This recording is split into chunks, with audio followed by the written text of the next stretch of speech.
Welcome to SnowRunner Season 15 Quebec. And we're doing flexible solution today to unlock the new 8x8, the elephant, which I can't remember. Yeah, the ST816 elephant. My initial impression, I haven't seen a lot, is that it just looks like another block from what little I've seen of it and how it looks. So it'll be interesting to see if it ends up being like that or it's something better. But first you gotta deliver this trailer, so you're gonna need a very capable truck. The alternate way to do this is to go in and let's see, do plan 2.4. Once you've done that, not only do you get warehouse access, but you also unlock, let's see, which one is it? You also unlock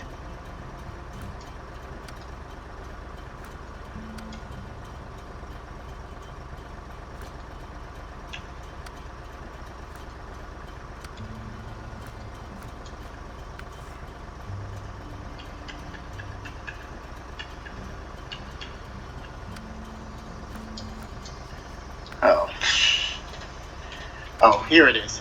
You unlock the ability to do this one. As you can see, you need two others.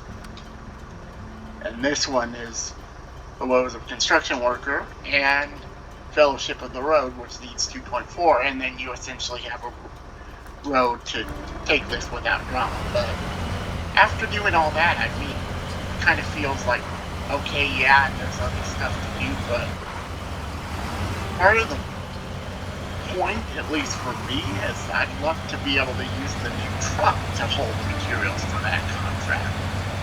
And that's kind of why we're doing it this way. And the other thing I'd like to note is you may be tempted to come just straight down here. I haven't drove enough of this to be confident about that, but I did notice one thing, and that's that this little road is blocked right here, so you'd have to drop down in here, and I have no idea how bad that is. And I'm assuming that there's a crossing there, but I don't know for sure. But if there is, you'd have to come up this way because I haven't done southern roadblock, so we're not going to do that. We're going to cross here, come down here, come up this way, and then come down. Ooh, can I actually make that corner with the trailer? We'll see. Because you need to follow this road around into here to get past the roadblock.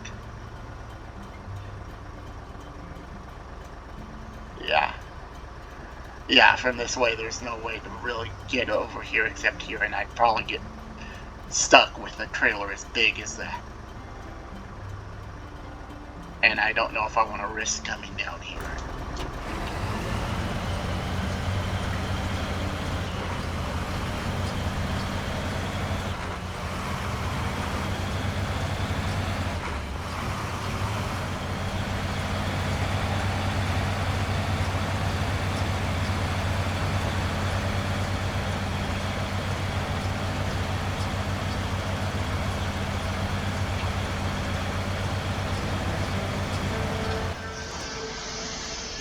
Oh, oops. I thought there was a turn off before I got to this point. I need to go out this way. Okay, we're off to a great start here.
And here we will stop at a conveniently placed fuel trailer because we are definitely not going to make this delivery call with the fuel we have left. That's the other thing. Once you get there, you have to refill the new truck, so you may want to have something set up to deliver fuel, or you can use it for friend. I just generally don't like using them for emergency sake on a lot of trucks, really.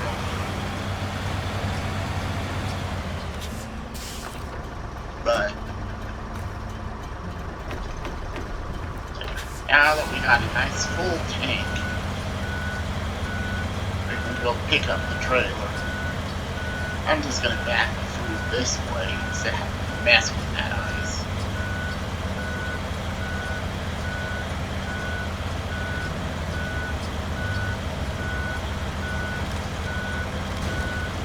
Oops, butt engine HP.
Okay, I'll admit it. I'm beginning to wonder if maybe doing this with either the 605R or one of the Colops would have potentially been a better idea. This is because of slightly bigger tires, and in the case of the Colop, more power available. Kind of wanted to use this truck because it was kind of new. It's new to this season, essentially. And it's been proving reasonably capable, so I thought it'd be able to do this, and it kind of is. It's not having an easy time of it, but neither is it really struggling. It does seem to be capable, which is a good thing.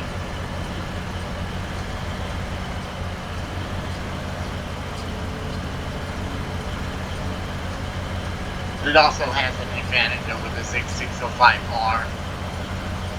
And I can't remember if it's true of also the Colops, because neither of those trucks, well, neither of those three trucks get chains.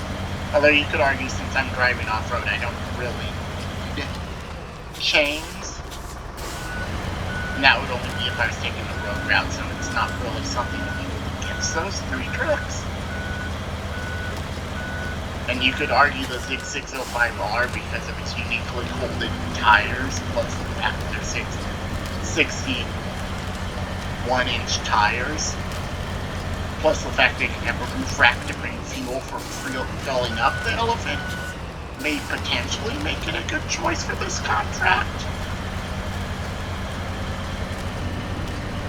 I wouldn't necessarily bring the Dairy Special to do this contract, just because there's just too many opportunities for it to get stuck because of the overhang on its front. And it also only has 55-inch tires, so you're also sacrificing some ground clearance too. So I personally wouldn't.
Now, some of you may be wondering, what about the Kenworth 963 and the Fem 37H?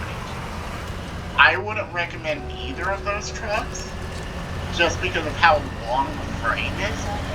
It would be hard to make some of these corners. Now, if you're okay with the extra backing up to line up, because you won't be able to make corners without multiple turns, and I guess you could use the Fem.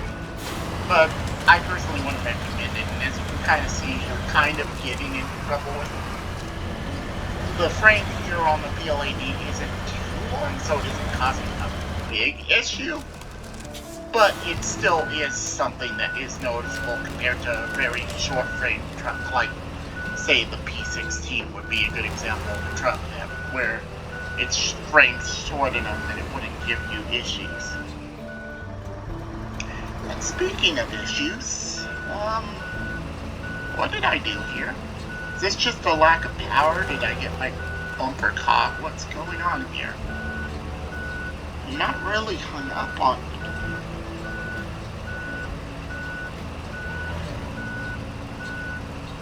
See if I can give the rear wheels a little more power.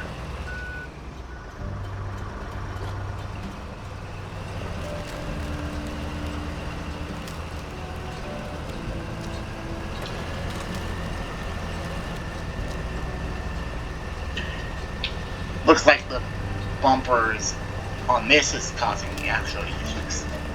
Honestly, trying to drive around there? No, that would take a really narrow truck, like, I mean really short truck like the Freightliner M916A one. I don't know. I think if you go this way, you do have to go up over this, and I'm just kind of having power issues here. Now we're coming out for some reason, and I don't understand what I'm doing differently here. See if going over a little further.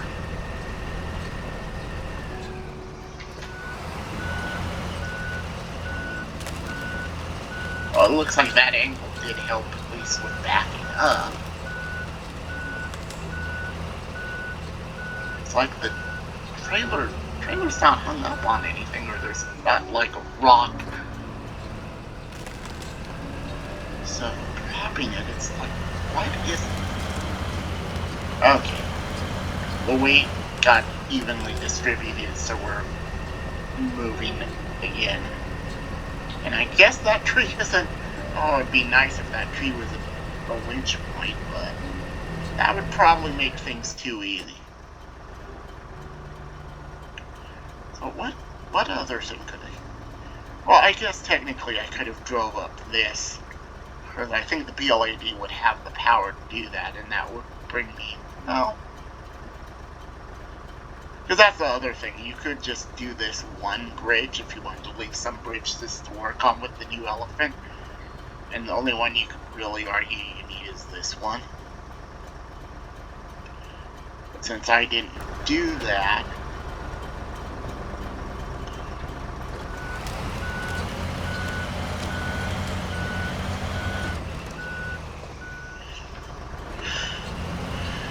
See if I can take this a little further on this side. So what I think's happening here is the truck gets at such an angle that all the weight goes to one side, and that's what was giving it the issue. But now that we've kind of got it evened out, we're moving again.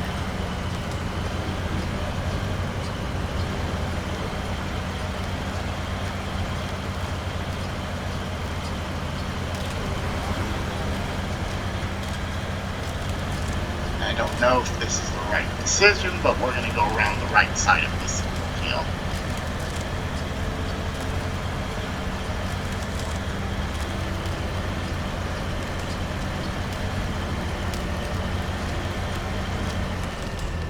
I probably should have gone around the left, because now I'm going to have a corner that I'm going to have to make. It's kind of a U-shaped corner, honestly. That if I'd gone the other way, it would just be a straight shot across the water. But I've probably made this harder on myself than it is. Well, I mean, I guess I could kind of straight shot across this other side. I don't necessarily need to go onto the right of this island either, so we'll just do this.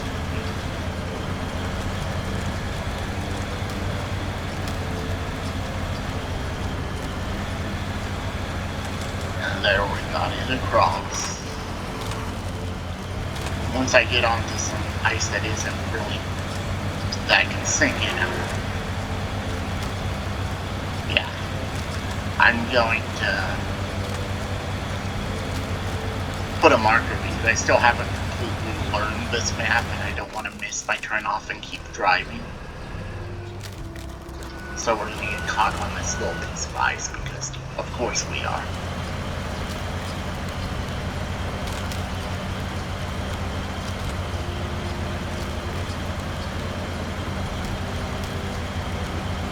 I mean, you could argue probably should have done that roadblock before you do this. That would probably be the one I absolutely recommend doing before this.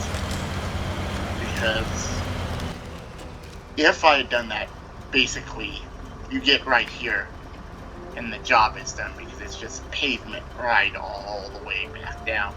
But since I didn't do this, I have one less obstacle, which means I have to potentially go down here and all the way around this.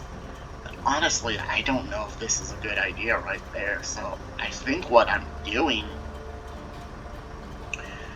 And you can kind of come up, I think this road just kind of snakes up like this, but it puts you on the wrong side. Looks like there may be a little shortcut here, and I may try that. Or you could argue that going down here is a better idea. I'll see which looks. But yeah, I may have made this a little harder on myself than I needed to. And okay, it's just right around the corner here is where I need to make a turn.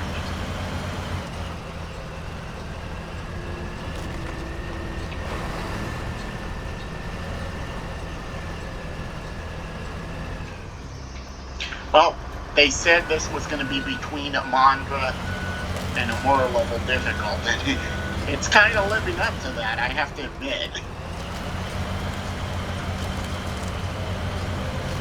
But I have to applaud them.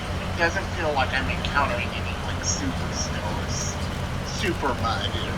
It does seem like it's just you need high level vehicles. And my hat's off to them for that. That I don't have to worry about super snow. Or at least I haven't encountered any yet. Who knows? Maybe this little area here for people who want to take the straight spot is the super mud pit or snow pit of doom. And who knows how bad it is to cross right here. I may have just picked a decent route, and that so it totally could be that there's super great somewhere, and I just haven't found it yet.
Well, this is where I may pay for not having the right gearbox, because this is potentially a low plus situation right here.